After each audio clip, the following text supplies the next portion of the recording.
Shalom saudara yang dikasih Tuhan. Bersyukur kita bisa berjumpa kembali dalam kasih Kristus. Dan mari kita berdoa untuk menyambut firman Tuhan di hari Minggu yang indah ini. Mari kita berdoa. Terima kasih Bapa, kami percaya semua karena anugerah dan perkenanan Tuhan kami ada sebagaimana kami ada hari ini. Kami siap Tuhan untuk menerima kekuatan yang baru lewat firman Tuhan. Kami siap untuk berjalan bersama-Mu Bapa, lembutkan hati kami agar kami bisa menerima apa yang Engkau inginkan dalam hidup kami. Terima kasih Yesus, kami sambut firman-Mu dengan penuh sukacita hanya di dalam nama Yesus. Haleluya. Amin. Ya, mari kita bersama-sama membuka Alkitab kita di dalam kitab Mazmur pasal yang ke-27 ayat 1 sampai yang ke-4. Demikian bunyi firman Tuhan. Dari Daud, Tuhan adalah terangku dan keselamatanku. Kepada siapakah aku harus takut? Tuhan adalah benteng hidupku. Terhadap siapakah aku harus gemetar? Ketika penjahat-penjahat menyerang aku untuk memakan dagingku, yakni semua lawanku dan musuhku, mereka sendirilah yang tergelincir dan jatuh. Sekalipun tentara berkemah mengepung aku, tidak takut hatiku. Sekalipun timbul peperangan melawan aku, dalam hal itu pun aku tetap percaya. Satu hal telah kuminta kepada Tuhan, itulah yang kuingini: diam di rumah Tuhan seumur hidupku, menyaksikan kemurahan Tuhan dan menikmati bait-Nya. Luar biasa. Dari ayat pertama sampai yang ketiga, kita mendapati bahwa Daud sedang menceritakan pengalaman hidupnya yang penuh dengan tantangan, yang penuh dengan tekanan, saudara. Tetapi dia dengan tegas juga mengatakan, hatiku tetap percaya, aku tidak takut. Bahkan dia mengucapkannya dengan penuh keyakinan. Lalu ini pasti timbul pertanyaan, kenapa Daud bisa sekuat itu? Kenapa Daud bisa setangguh itu? Pasti ada penyebabnya. Dan kita mau tahu penyebabnya kalau kita lihat di ayat 4. Dikatakan, satu hal telah kuminta kepada Tuhan, itulah yang kuingini, diam di rumah Tuhan seumur hidupku, menyaksikan kemurahan Tuhan dan menikmati bait-Nya. Ternyata inilah jawabannya, saudara, karena Daud berhasil menikmati kemurahan Tuhan. Daud bisa menghadapi tantangan dengan hati tanpa takut, tanpa gentar, bahkan percaya, karena Daud berhasil menikmati kemurahan Tuhan. Saudara, bukankah sebuah kenikmatan, sesuatu yang membuat kita terasa nikmat, biasanya kenikmatan itu selalu berhasil mengalihkan perhatian kita.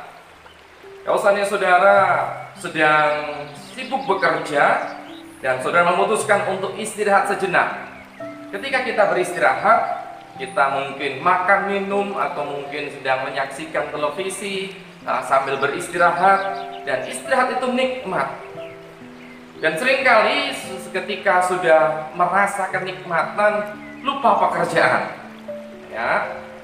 Dan saya yakin saudara juga seringkali untuk memutuskan untuk berlibur atau berjalan-jalan, refreshing, shopping, dan atau apapun juga, hanya untuk supaya melupakan sejenak segala kepenatan hidup, segala pergumulan, tekanan.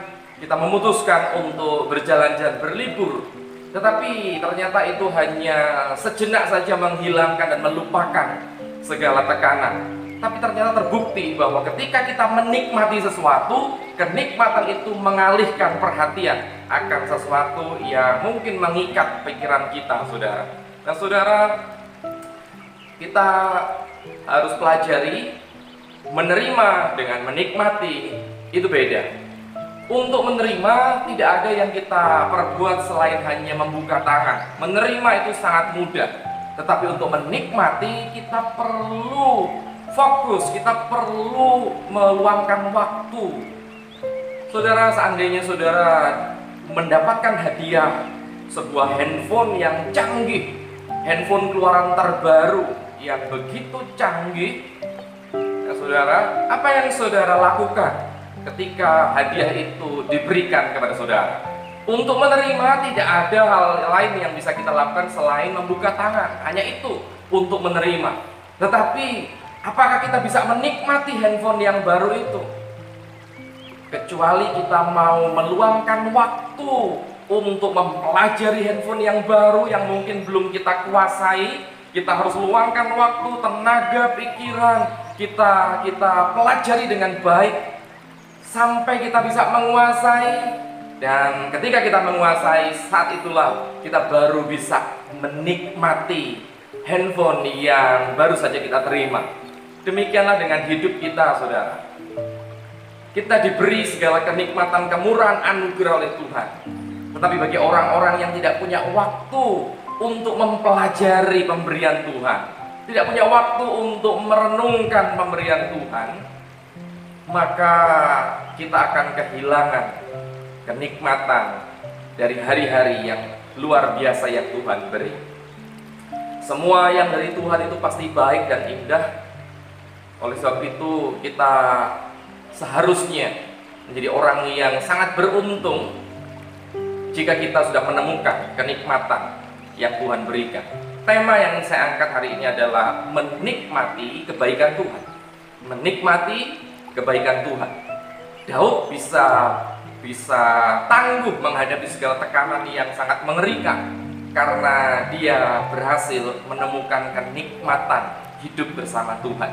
Ketika dia berhasil menikmati segala yang baik dari Tuhan, maka segala tekanan seakan dilupakannya. Bukan lari dari masalah, dia tetap menghadapinya dengan kekuatan karena dia sedang menikmati kebaikan Tuhan. Dan ini penting sekali untuk kita miliki hari-hari ini. Kita harus bisa menemukan nikmatnya hidup bersama Tuhan. Kita harus menemukan nikmatnya hidup sebagai anak-anak Tuhan. Jangan sampai kita anak raja tetapi kita nggak menemukan nikmatnya jadi anak raja. Bukankah itu sesuatu hal yang sangat menyedihkan, saudara ya? Nah, bagaimana untuk bisa menikmati kebaikan Tuhan? Yang pertama, saudara, mari kita belajar untuk bertekun sampai akhir. Bertekun sampai akhir. Yakobus 5 ayatnya yang ke-11. Sesungguhnya kami menyebut mereka berbahagia, yaitu mereka yang telah bertekun. Siapa yang berbahagia? Orang yang bertekun. Kamu telah mendengar tentang ketekunan Ayub, dan kamu telah tahu apa yang pada akhirnya disediakan Tuhan baginya. Karena Tuhan Maha Penyayang dan penuh belas kasihan. Kita tahu penderitaan Ayub yang begitu hebat, yang mengerikan sekali. Bukan cuma hartanya yang habis, tetapi kesehatannya habis. Anak-anaknya meninggal, bahkan istrinya yang seharusnya menyayangi, merawat dia, justru mencaci maki dia. Sungguh penderitaan yang sangat lengkap. Tetapi di sini dikatakan Ayub sesungguhnya orang yang berbahagia. Kenapa? Karena dia punya ketekunan. Tanpa ketekunan kita tidak akan pernah menemukan apa yang menjadi maksud Tuhan di setiap kejadian yang Tuhan izinkan terjadi dalam hidup kita. Kalau ada seorang yang mungkin dipecat dari tempat pekerjaannya, mungkin dia akan bersungut-sungut setiap hari. Dia bersungut-sungut dan mulai mencaci maki perusahaan atau tempat pekerjaan yang lama, sampai dia mendapatkan tempat pekerjaan yang baru. Ternyata dia diangkat di posisi yang lebih tinggi dengan penghasilan yang lebih tinggi, dan akhirnya dia baru mengatakan, untung saya keluar dari sana. Ada banyak orang gagal untuk bisa menikmati pemberian Tuhan karena kurangnya ketekunan. Untung Ayub tekun sampai akhir. Jika tidak, dia tidak akan mendapati, dia tidak akan menemukan maksud Tuhan di balik semua kejadian yang dia alami. Pengkhotbah 3 ayat 11, ia membuat segala sesuatu indah pada waktunya. Bahkan ia memberikan kekekalan dalam hati mereka. Tetapi manusia tidak dapat menyelami pekerjaan yang dilakukan Allah dari awal sampai akhir. Semua yang Tuhan lakukan pasti indah, tapi pada waktunya. Kalau belum waktunya tidak indah. Dan masalahnya adalah banyak manusia yang tidak bisa menyelami pekerjaan Tuhan yang dilakukan dari awal sampai akhir. Dari awal sampai akhir. Nah, saudara, ini masalah yang seringkali juga kita hadapi, saudara ya. Kita kehilangan ketekunan. Kita belum sampai akhir, belum ketemu yang disebut dengan indah, waktu yang indah. Ketika kita lari dari masalah, maka kita tidak menemukan betapa hebatnya kuasa Tuhan. Bagi para pecinta kopi, mereka membuat banyak orang keheranan. Kenapa mereka meminum satu cangkir kopi bisa berjam-jam?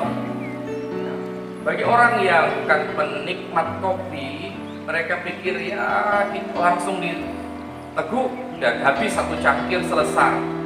Tetapi bagi para penikmat kopi, mereka selalu berusaha menemukan kenikmatan dari setiap tegukannya.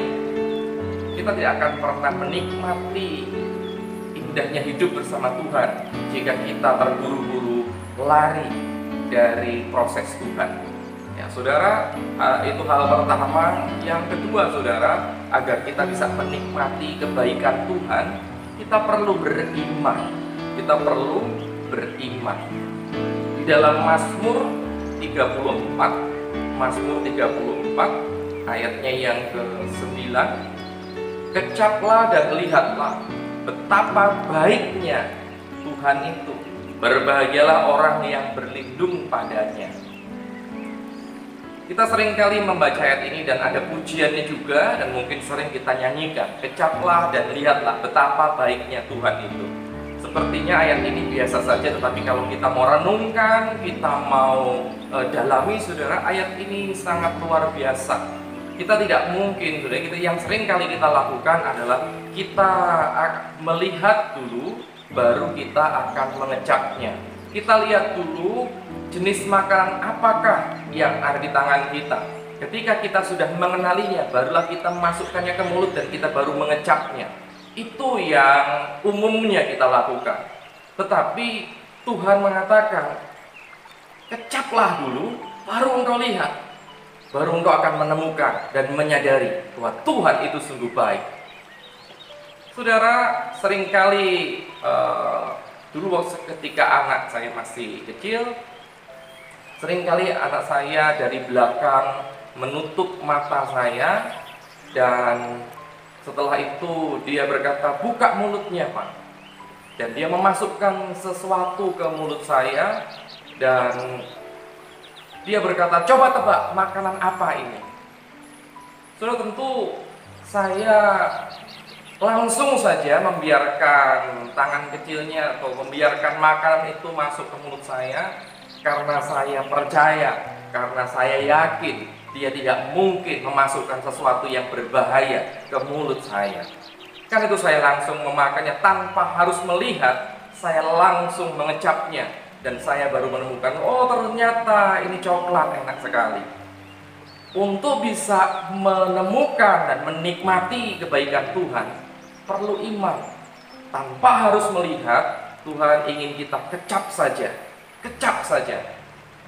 Engkau akan menemukan bahwa aku itu sangat baik, bahwa Tuhan itu sangat baik. Saudara, untuk bisa berkata Tuhan itu baik, perlu iman. Ya. Di dalam Markus 10 ayatnya yang ke-17 sampai 22, ya, ini kisah tentang anak muda yang berubah pikiran. Ada seorang anak muda yang ingin sekali menjadi pengikut Yesus. Ya. Dan anak muda ini berkata, guru yang baik, bagaimana caranya supaya aku bisa menjadi muridmu? Yesus berkata, kenapa engkau berkata aku baik? Kalau engkau mau jadi muridku, jualah segala milikmu dan bagikan kepada orang miskin. Maka saat itu juga anak muda ini segera mengurungkan niatnya dan pergi meninggalkan Yesus dengan sangat kecewa. Tentu ada yang aneh di sini. Baru saja dia berkata guru yang baik, tetapi beberapa saat kemudian dia langsung meninggalkan Yesus dan mengurungkan niatnya. Ternyata anak muda ini menganggap Yesus baik berdasarkan apa yang Tuhan beri, apa yang dia punya. Oh, Tuhan itu baik berdasarkan pemberian tanpa mengenali pribadi Yesus. Ya. Dan untuk bisa berjalan dengan Kristus, kita memang perlu iman, saudara. Saudara yang kasih Tuhan, itu hal kedua. Dan yang ketiga, untuk bisa menikmati kebaikan Tuhan, maka kita harus berhikmat. Kita harus berhikmat. Nah saudara, iman tanpa perbuatan hakikatnya mati. Tetapi perbuatan tanpa hikmat itu sia-sia. Khotbah 10 ayat 10, jika besi menjadi tumpul dan tidak diasah, maka orang harus memperbesar tenaga. Tetapi yang terpenting untuk berhasil adalah hikmat. Yang terpenting untuk berhasil adalah hikmat. Saudara, untuk berhasil memang diperlukan pengetahuan, diperlukan relasi hubungan, diperlukan pengalaman. Itu penting untuk berhasil. Tetapi firman Tuhan katakan yang terpenting adalah hikmat. Kenapa kita harus berhikmat untuk bisa menikmati Tuhan? Ada banyak orang bekerja dengan luar biasa sampai kehabisan waktu dengan keluarga, kehabisan waktu untuk Tuhan, tapi ternyata dia belum juga bisa menikmati hidupnya. Tetapi ada juga orang yang kerja tidak terlalu keras, tapi dia cerdik, dia berhikmat, dan dia bisa menikmati hidupnya. Dan memang perlu berhikmat, saudara. Hikmat itu kemampuan untuk menimbang perkara. Hikmat dunia sangat berbeda dengan hikmat yang dari Tuhan. Untuk bisa menikmati kebaikan Tuhan, kita perlu berhikmat, sehingga kita bisa membedakan mana yang baik, mana yang buruk, mana yang penting, dan mana yang tidak terlalu penting. Sehingga kita tidak kehabisan waktu, kita tidak kehabisan tenaga. Ibaratnya ada orang yang dengan susah payah memanjat sebuah tembok tinggi karena dia ingin melewati pagar yang tinggi itu. Dia memanjat dengan susah payah, dengan segala tenaga, bercucuran keringat. Tetapi ketika sampai di puncak, dia baru sadar, dia baru melihat ternyata yang dia panjat adalah tembok yang salah. Apa yang dia lakukan? Dia harus turun dan memulai usaha yang baru untuk memanjat tembok yang benar. Bukankah itu membuang waktu? Bukankah itu sesuatu yang sia-sia? Oleh karena itu, saudara, kita perlu berhikmat untuk bisa menikmati semua yang Tuhan sediakan. Kita perlu berhikmat agar kita tidak salah memilih. Karena sekali lagi, hikmat adalah kemampuan untuk menimbang perkara. Abraham berhikmat sehingga ketika dia harus berpisah dengan saudaranya Lot untuk menghindari pertengkaran antara anak buahnya, Abraham berkata, Lot, kita harus berpisah. Kalau engkau ke kiri, aku ke kanan. Kalau engkau ke kanan, aku ke kiri. Lot kurang berhikmat. Dia melihat sebuah tanah yang subur, lembah yang subur, dan itulah yang dia pilih. Tetapi Abraham, dia berhikmat. Sekalipun secara penglihatan tanah itu kurang baik, tapi ternyata itulah tanah yang akhirnya diberkati Tuhan. Sementara pilihan Lot adalah Sodom Gomora yang dibinasakan Tuhan. Perlu untuk berhikmat kalau sudah rindu untuk menikmati segala kemurahan dan kebaikan Tuhan, agar kita tidak salah memilih, agar kita tidak menyesal di kemudian hari. Demikianlah firman Tuhan yang bisa kita terima pada pagi hari ini. Jangan sampai kehilangan kenikmatan hidup bersama Tuhan. Tuhan Yesus memberkati. Mari kita berdoa. Terima kasih Bapa, Engkau urapi, Engkau berkati setiap umat-Mu yang telah mendengar suara Tuhan pagi hari ini. Bila apa yang kami dengar memberikan kekuatan kami, memberikan kami semangat yang baru, agar kami melangkah sesuai dengan firman Tuhan. Kami menemukan setiap kenikmatan dari semua yang Tuhan berikan, sekalipun mungkin sukar untuk dipercaya, tidak seperti yang kami harapkan, tapi kami yakin semua yang berasal dari Tuhan pasti yang terbaik. Dan kami harus bisa menikmatinya dengan penuh ucapan syukur. Terima kasih Bapa, di dalam nama Yesus hamba berdoa. Haleluya. Amin.